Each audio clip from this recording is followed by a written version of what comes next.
mesdames et messieurs, merci encore d'être les nôtres sur Top Kinefo, toujours dans le cadre de votre numéro de... Il y a une rubrique, il y a l'essentiel de l'actualité. Oyolelo, tu me commenter les actualités en République démocratique du Congo, surtout tu sélectionnes les points saillants de l'actualité. Voilà encore quelques points d'actualité par rapport il y a fait des silences de Joseph Kabila. Aujourd'hui, Joseph Kabila, en tout cas, ndenge balobaka keno recteur ya université ya Kara lelo silence Sili.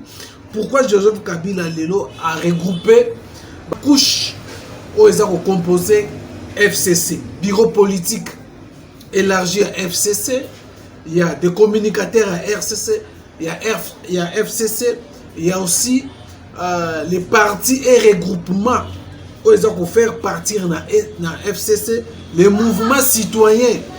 Tous, Joseph Kabila bengaki bango na réunion na Kingakati. Pourquoi réunion Salami? Pourquoi fait il y a silence, il y a Joseph Kabila. Toko solo la yango. Deuxième point, toko solo la meeting il y a opposition interdit par le gouverneur il y a Villa Kinshasa. Les akaka masolo toko beta, les têtes vont tomber après la visite du chef de l'État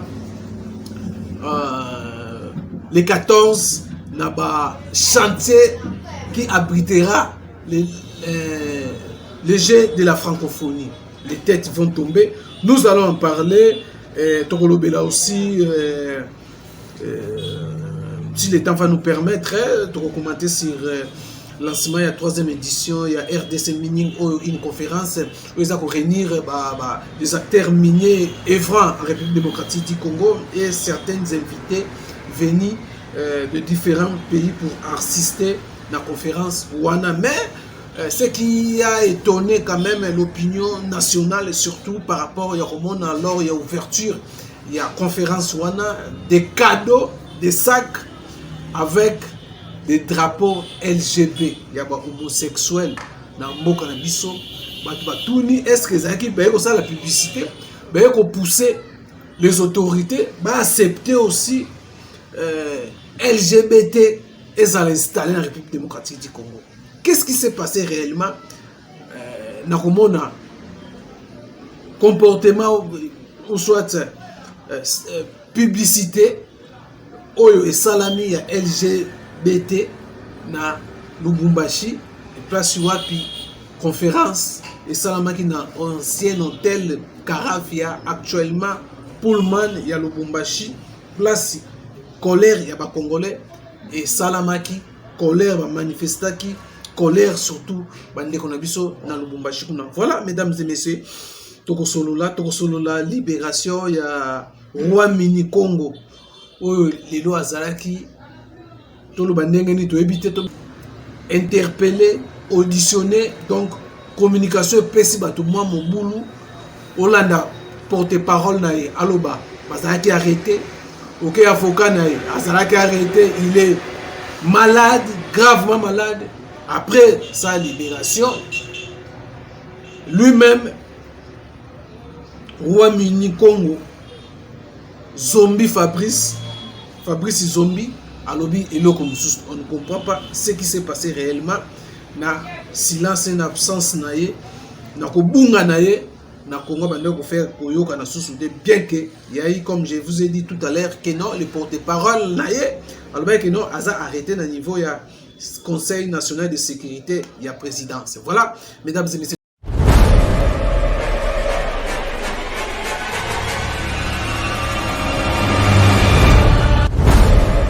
Voilà premier point fin de silence il y a Joseph Kabila a réuni il y a d'abord conseiller politique élargi.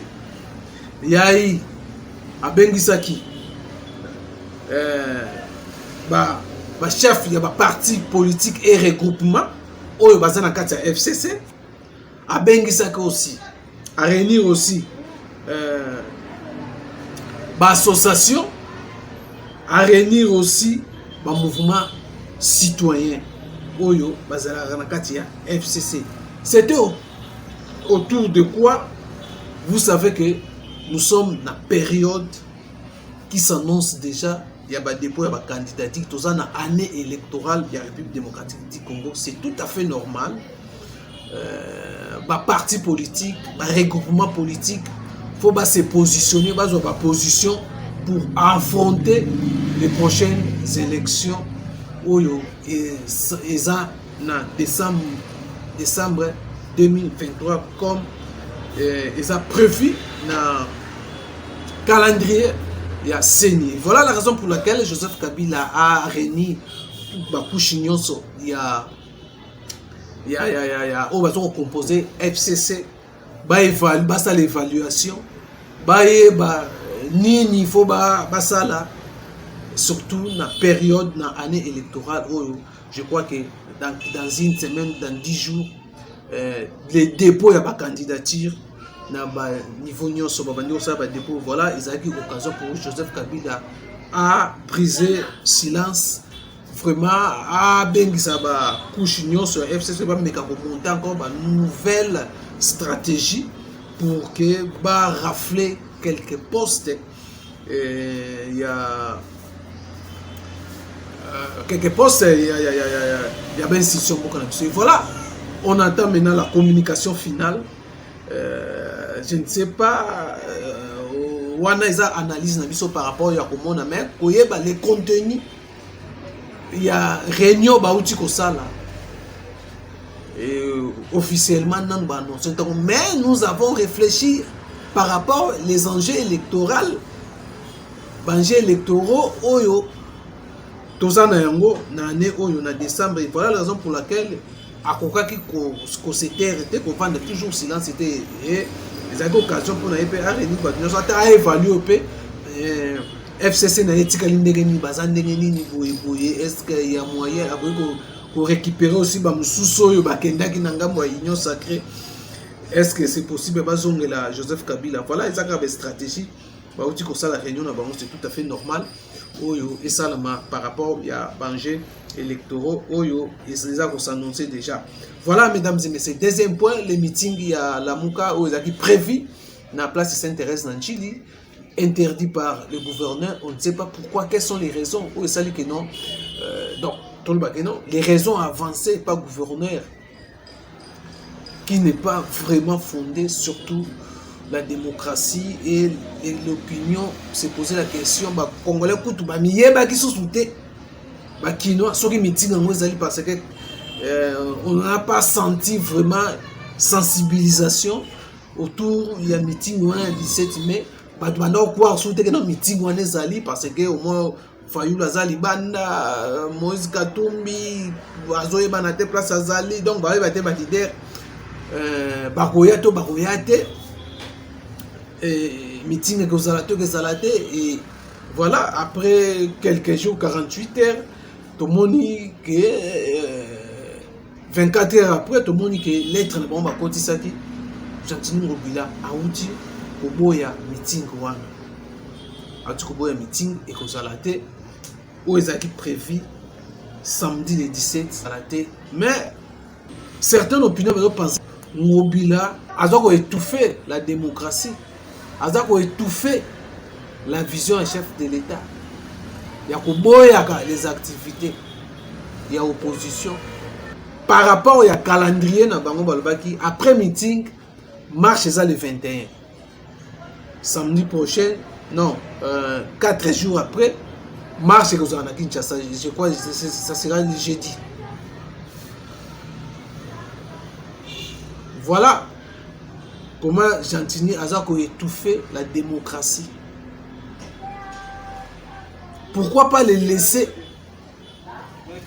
faire leur meeting au lieu de l'interdire? C'est encore besoin de dire attention.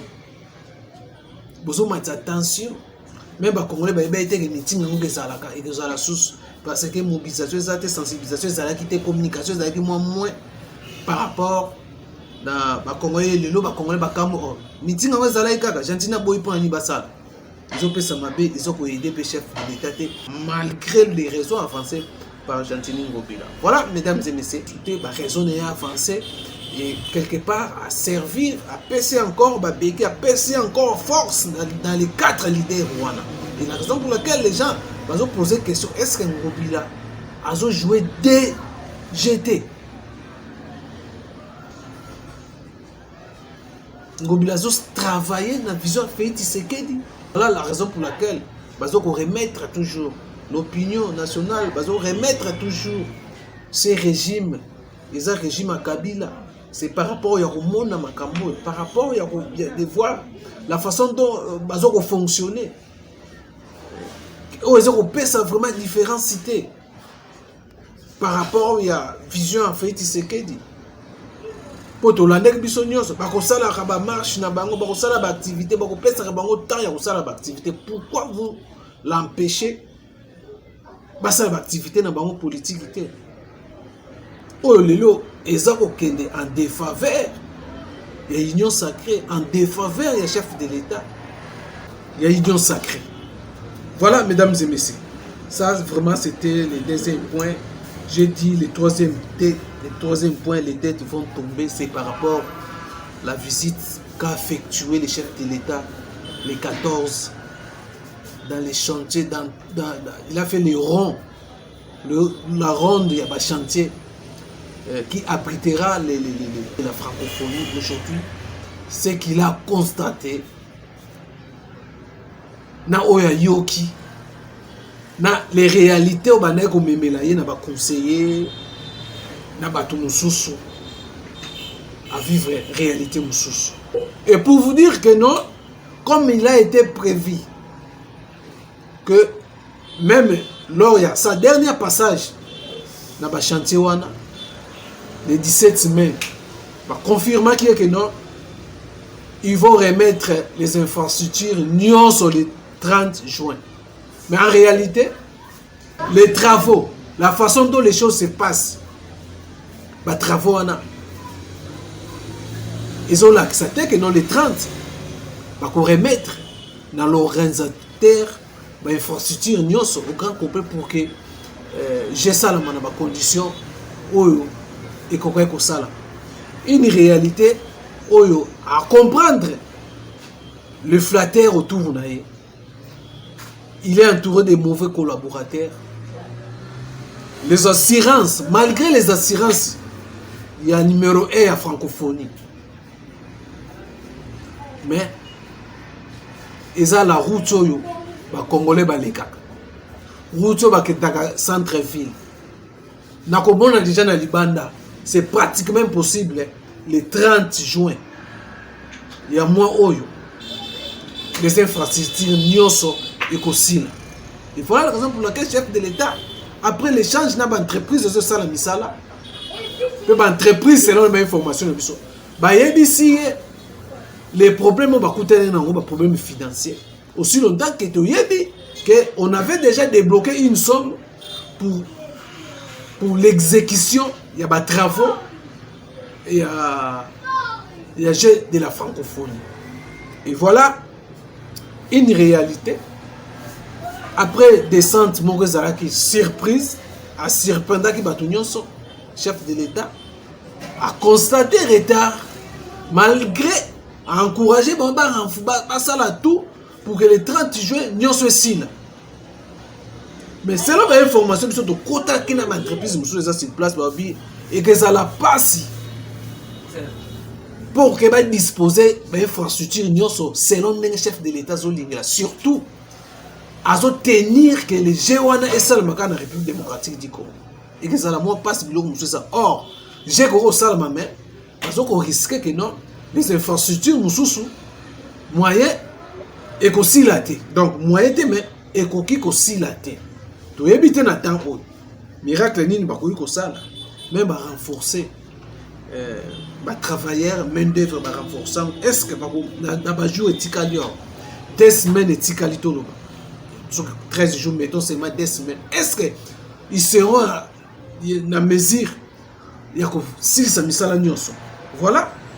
Je crois que les têtes vont tomber dans le gouvernement, même dans le conseil, les têtes vont tomber. Voilà, mesdames et messieurs, quelques points d'actualité. Et puis, botta la bino moko ba vidéo. Et à Makambango. Voilà, pour terminer, mesdames et messieurs, les derniers points, j'allais aborder le lancement, il y a 3e édition de la RDC Mining, une conférence Oyo, ils ont réuni les acteurs miniers de la République démocratique, des acteurs miniers qui œuvrent à la République démocratique du Congo pour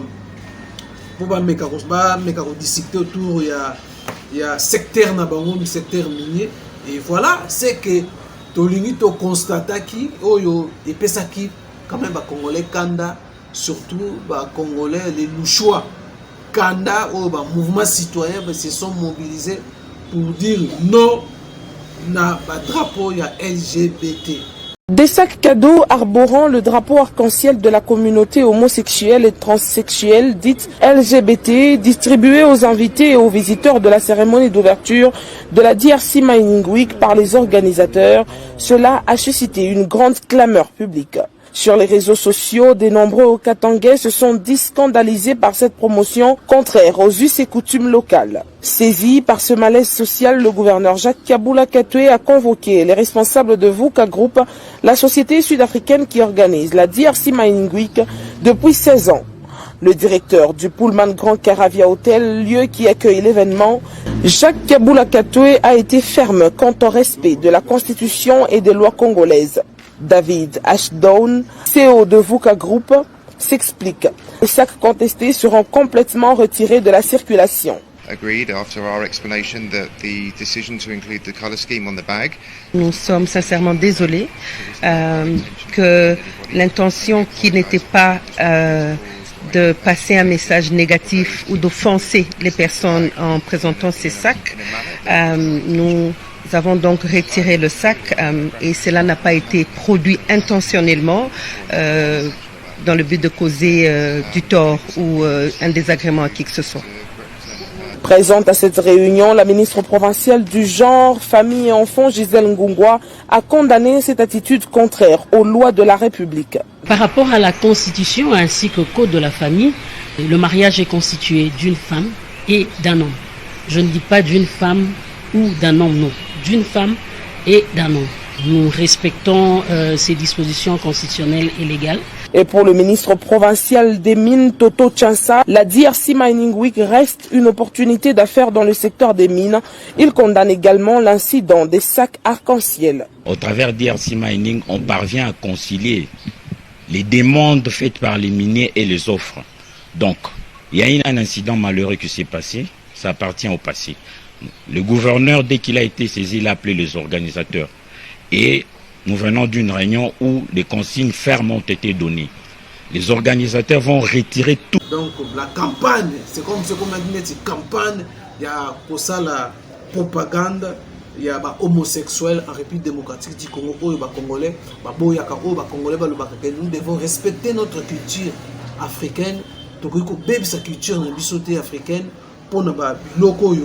Il y a des homosexuels qui tolérer comment ces acteurs miniers des partenaires qui ont la campagne.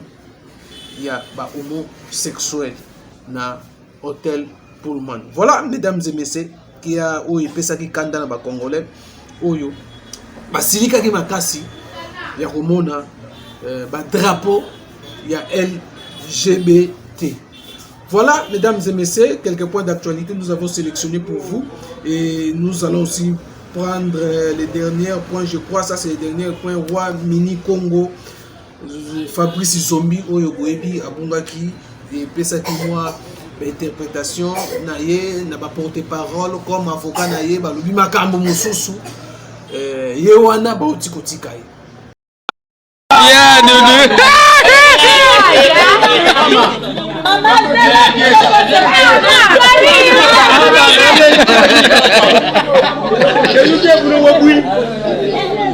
Mama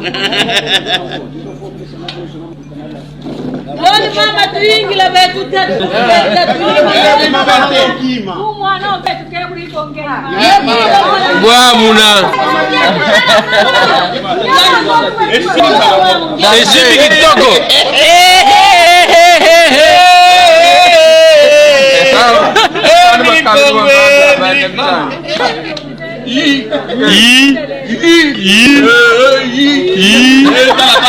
Give me exemple pour Yagotala. Attention, benga docteur, attention.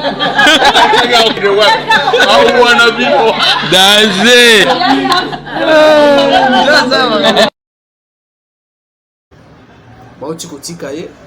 Mais contrairement, il y a son arrestation, tantôt arrestation, tantôt c'était une réunion où il y a qui 2 jours pour tes paroles, 4 jours, Aza arrêté dans le Conseil national de sécurité dans le niveau présidence. Pendant qu'on s'ambissait pour Nini, il y a des réunion, il fallait un téléphone. Et tantôt, il y a lobby, Azaki auditionné, dans la question, il fallait répondre. Donc, dans tout ça, il y a vraiment information solo vraiment limitée. Mais selon les communs des mortels, même à niveau il y a grand bandou, il y a certaines ressortissants qu'on a accusé. Peut-être yango et ça là que non, Azala interpellé, auditionné, vérité par rapport à Yako et Zakolomana Bandundu, c'est non, tout sous balobi. Yemorope Azali parmi bateau Yabaneko alimentaire. Les jeunes à mon pote, c'est non, Batouande Bandolo. Il faut là, peut-être, c'est ça, ils ont parmi les raisons interpellé qui est, et aussi qui car sa famille, son ancienne famille politique, FCC, PPRD, membre PPRD, ancien membre PPRD, ou peut-être, Azar Kozala, parmi les bateaux européens, avec le gouvernement, même les chefs d'État, bien que même qui n'est pas ministre près à la présidence, madame, maman, les professeurs, maman, ministre près du président de la République, Nana Mananuina, Yendem Tamemaki, pour habiller à roi, à la capacité, il y a Rota Kimia et Pesa qui est moyen pour restaurer la paix au niveau de Grand Bandundu. Mais nous avons constaté les choses n'évoluent pas. On continue toujours à tuer. On doit continuer comme ça, la fait, la rage na Bandundu. Et une partie à Villa Kinshasa aussi. Mon bon dazo continue comme Koboma. Azokoboma. Pe jusque là, n'a me quotité. Toujours battre ni l'insécurité yo. Banani baza simana yango. Même dans le Congo central, il y a 3 jours passés. On a barricadé la route nationale numéro 1 au niveau de Lukala. On a pillé un véhicule là-bas.